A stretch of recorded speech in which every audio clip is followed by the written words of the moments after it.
With Prime Minister Narendra Modi listening, Rajasthan Chief Minister Ashok Gehlot on Thursday said that peace and brotherhood are the need of the day as there is an environment of violence in the country. His remark was made at the national launch ceremony of Azadi Ke Amrit Mahotsav se Swarnim Bharat Ki Aur, where the Prime Minister flagged off 7 initiatives of Brahma Kumaris. In his address, PM Modi regretted the tendency to tarnish the image of India even at the international level. We cannot get away from this by saying this is just politics. This is not politics. This is the question of our country. Today, when we are celebrating the Azadi Ka Amrit Mahotsav, it is our responsibility that the world should know India properly, PM Modi said.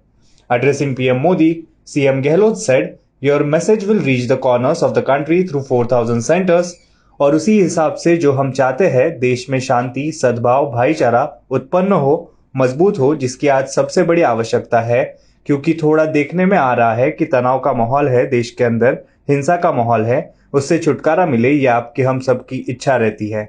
We want to create and strengthen peace, harmony and brotherhood which are needed the most today because it is being seen that there is an environment of tension and violence in the country. You and all of us want to get rid of it," Gehlot said.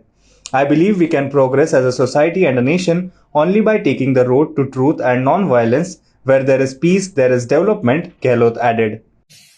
मैं बहुत प्रभावित हुआ कि 60 वर्ष तक कोई programme, ये इतना बड़ा जो केंद्र है 4000 से ज्यादा इवेंट करने का, और मैं समझता हूं कि ये कोई कम बात नहीं। 4000 जगह सेंटर बनाए हुए हैं, तो जो कुछ भी संदेश दिया जाएगा, प्रधानमंत्री जी आ जाएंगे अभी, आप वो संदेश 4000 केंद्रों के माध्यम से पूरे देश के कोने कोने में पहुंचेगा, और उसी हिसाब से जो हम चाहते हैं कि देश में शांति, सद्भाव, भाईचारा उत्पन्न हो, मजबूत हो, जिसकी आज सबसे बड़ी आवश्यकता भी है, क्योंकि थोड़ा देखने में आ रहा है तनाव का माहौल है देश के अंदर, हिंसा का माहौल है, उसे छुटकारा मिले, ये आपकी हम सबकी इच्छा रहती है। मैं समझता हूँ सत्य अहिंसा के मार्ग पे चल के ही हम समाज को और किसी देश को आगे बढ़ा सकते हैं। जहाँ शांति होगी वहाँ विकास होगा, ये हमारी धारणा हमेशा रही है। इसलिए शांति, सद्भाव, भाईचारा, सत्य अहिंसा, ये हमारे मूल मंत्र है। Rajasthan BJP chief Satish Punia, hitting out at Gehlot for his comments, said that from Rahul Gandhi to Rajasthan CM Ashok Gehlot, every Congress leader used the same language which is against our country and seems to be anti-national. Conference में देश के प्रधानमंत्री जी ने भारत की ताकत की, भारत के लोकतंत्र की, देश के सद्भाव की, एकता की और देश की उत्तरोत्तर प्रगति की कामना की।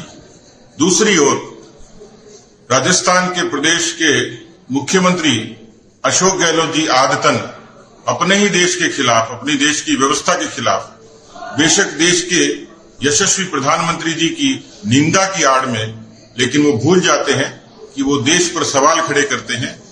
अहिंसा और लोकतंत्र की बात करते करते वो भूल जाते हैं कि 70 वर्षों की राजनीति में 50 वर्षों तक उनकी पार्टी को काम करने का मौका मिला।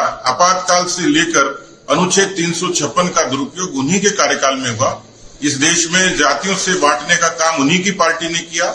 इस देश में पंथ और मजहब की राजनीति उन्हीं की पार्टी ने की, और इसलिए विश्व के मंच पर जब वो देश की आलोचना करते हैं तो ऐसा लगता है कि राहुल गांधी जी से लेकर अशोक गहलोत जी तक हर कांग्रेस का नेता एक ही भाषा बोलता है, वो देश के विपरीत भाषा बोलता है, देश के खिलाफ बोलता है, और इसलिए उनका आचरण कई बार एंटी नेशनल लगता है, देश के विपरीत लगता है।